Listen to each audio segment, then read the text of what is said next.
ये young generation को समझना पड़ेगा कि अब वो दौर नहीं रहा और वो वक्त नहीं रहा कि आप जो चाहे वो कर सकते हैं। उनके ऊपर बहुत पॉलिटिकल दबाव आया और नाम भी मुझे पता चले कि क्या नाम है, मगर ये बहुत बुरी बात है कि आप ऐसे टाइम पे ऐसे लोगों का साथ दे रहे हो कि जो लोग जो है अपने मुमरा कौसा की मुसलमान बहन भाभी उनकी इज्जत पे बात आ रही है, उनसे नंबर मांगा जा रहा है या उनका हाथ पकड़ा जा रहा है, जो कुछ भी किया गया, तो उनका बजाय हाफिज जी का साथ देने के आप हाफिज जी को समझा रहे हो कि भाई आप कंप्लेंट मत करो, हम बिठाते हैं, हम समझाते हैं। अरे बिठाने और समझाने का वक्त नहीं है।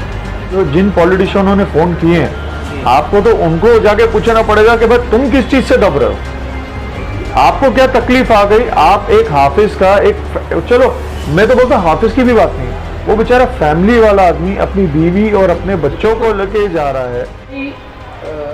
एक बार फिर से आपका इस्तकबाल है नया इनकलाब न्यूज़ में। सुना है काफ़ी दिनों से आप एडमिट थे, आपको कुछ मसला हो गया था और आप आराम कर रहे थे, तो अभी आपकी तबीयत कैसी है, क्या हाल है?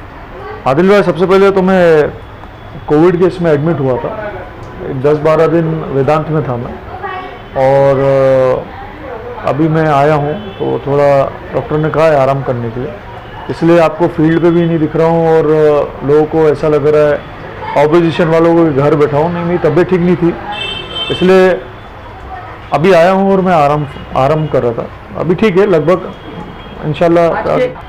महराज भाई, आज का जो इंटरव्यू है आपसे, वो शहर में बढ़ती हुई लॉ ऑर्डर का जो मसला होता जा रहा है जी, जिस तरह से देख रहे हैं कि असामाजिक तत्व पूरी तरह से पैर पसार रहे शहर में, क्या कहेंगे सर? एक हादसा हुआ, एक वाकया पेश आया परसों शाम में कि एक दारुल फलाह मस्जिद के आलिम दीन हाफिज जी वो अपनी अहलिया के साथ जा रहे थे, अपनी वाइफ के साथ जा रहे थे, तो कुछ लोगों ने बाइक रोकी, उनका नंबर मांगा और उनसे बदतमीजी की। लोगों ने साथ दिया, शहर की जागरूक आवाम है, साथ दिया उन्होंने, लेकिन उन जो लोग थे उनके साथियों उन्होंने किसी तरह से फरार करवा दिया। उसके बाद में पुलिस स्टेशन पहुंचे हाफिज जी, छोटे बच्चे को भी चोट आई, उनके 1 साल के बच्चे को भी चोट आई इस मामले में। हाफिज जी पुलिस स्टेशन पहुंचते हैं, उसके बाद में ये आरोप है हाफिज जी का और उनके भाई का कि उन्हें कॉल्स आते हैं सियासी दबाव के लिए।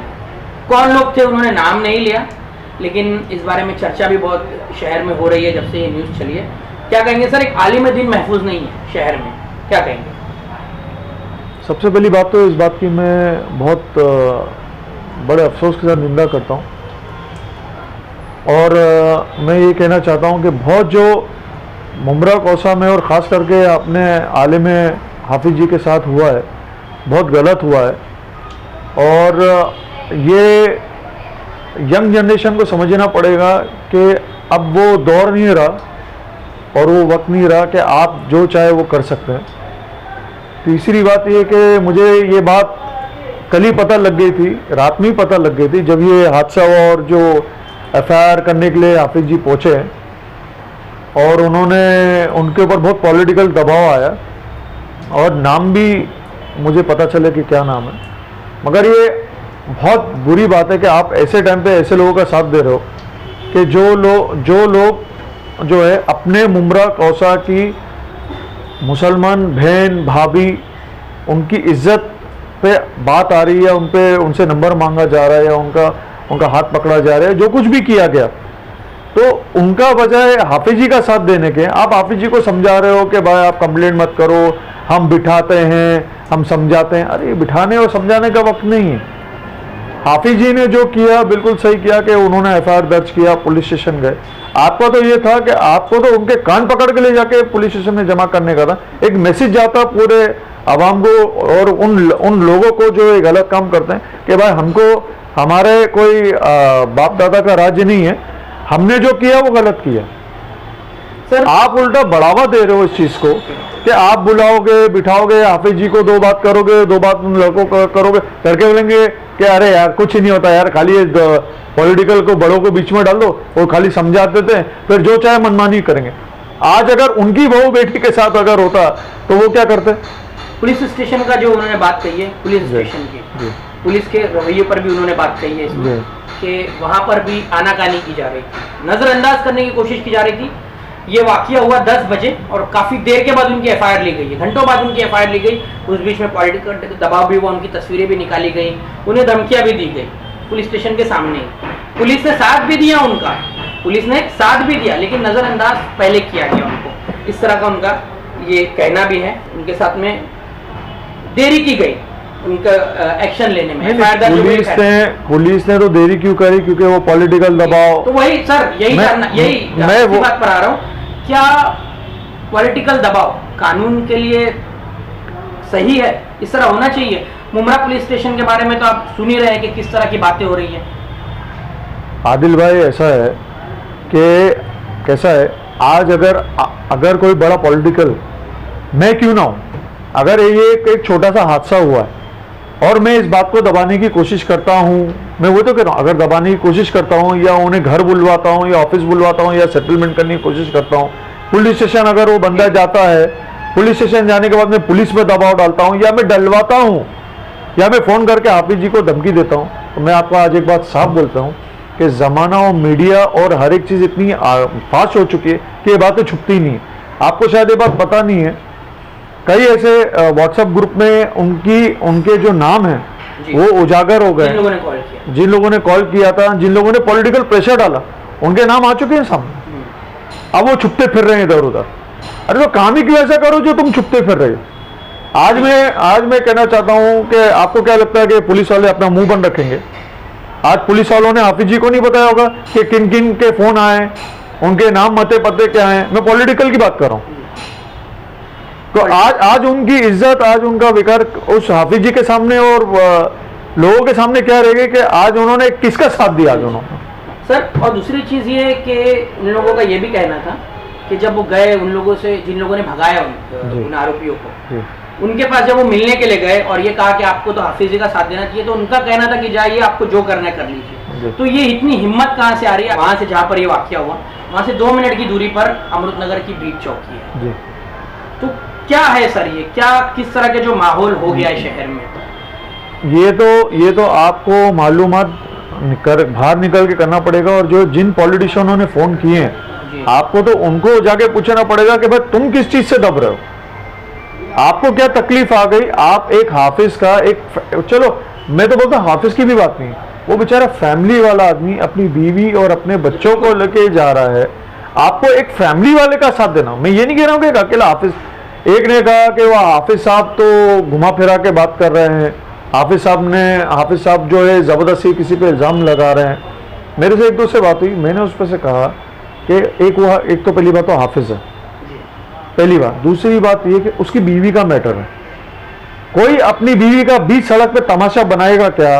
कोई पुलिस स्टेशन ले जाके अपनी बीवी का, अपने परिवार का कोई तमाशा बनाएगा क्या? अगर हाफिज साहब गलत है तो उसमें एक बच्चे को मार भी लगा। बच्चे को नहीं, मैं वही आगे कहने जा रहा था कि बच्चे को भी मार लगा। हाफिज साहब ने अपने इंटरव्यू में बताया कि उनको भी मारा। वो देखो, मार, सीना झपटी, वो चीज अलग हो गई।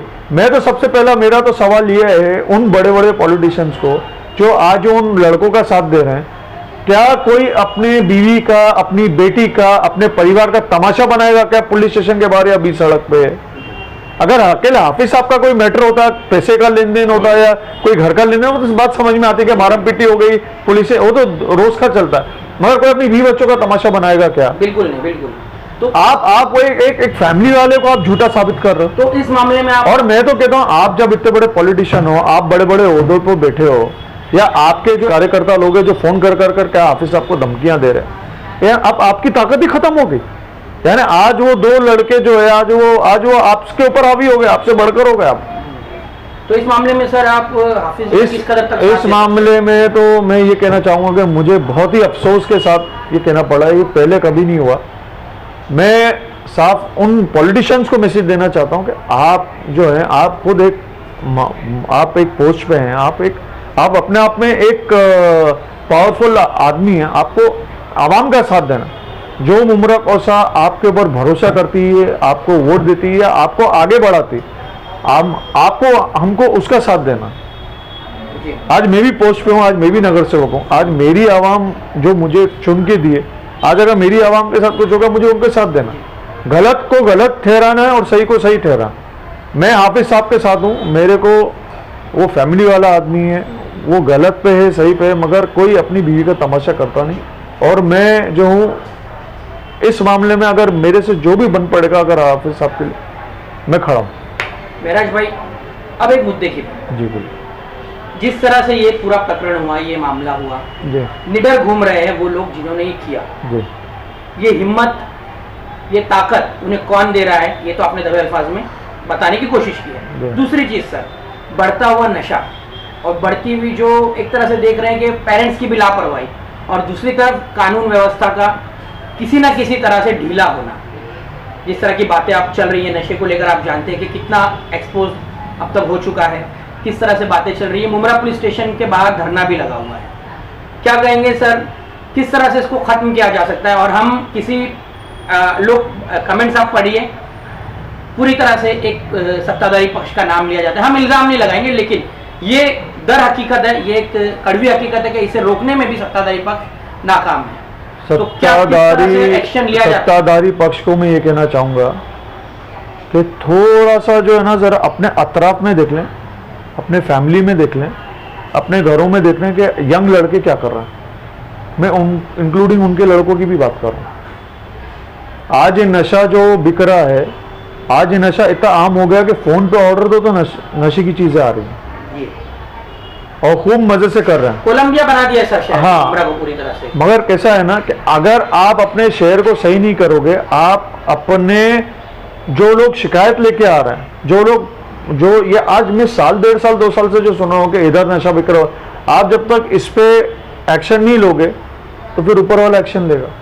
और एक्शन लेना शुरू कर दिया है भाईजान, बिल्कुल एक्शन लेना शुरू कर दिया है। और मैं एक बात और कहना चाहता हूँ दबे अल्फाजों में कि अब जो है नशा बड़े लोगों में भी घूमने लगा है। और एक वक्त ऐसा आएगा कि आप रुकाना भी चाहोगे तो रुकेगा नहीं, वो बात बहुत आगे निकल जाएगी। क्या कहेंगे सर, नस्लें बर्बाद हो रही हैं। मैं वही तो कह रहा हूँ, लोगों के घर बर्बाद हो रहे हैं, और जो लोग इसके जिम्मेदार हैं, उनकी नस्लें। मेरे भाई, मैं उन्हीं की बात कर रहा हूँ, मैं आम लोगों की बात ही नहीं कर रहा हूँ। मैं 18 साल, 19 साल, 20 साल, 21 साल के जिम्मेदार लोगों की बात कर रहा हूँ, जो चुपचाप ले रहे हैं। मगर अपने जो लोग हैं, सत्ताधारी लोग हैं, उनको ही ये बात नहीं मालूम है, आप पे पर्दा डाला है कि क्या हो रहा है घर के अंदर।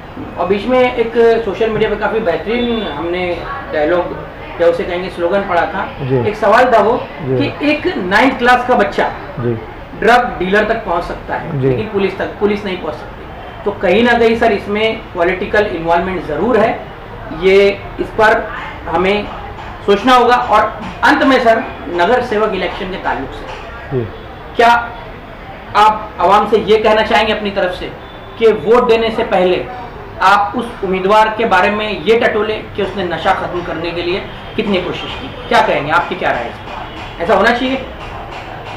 सबसे पहली बात तो ये है कि ये मालूम करना चाहिए कि कौन सा नगर सेवक, इंक्लूडिंग मेराज खान, मैं अपने आप पे भी कह, कौन सा नगर सेवक इनके साथ मिला हुआ है या हफ्ते खा रहा है या इनका पार्टनर बना हुआ है।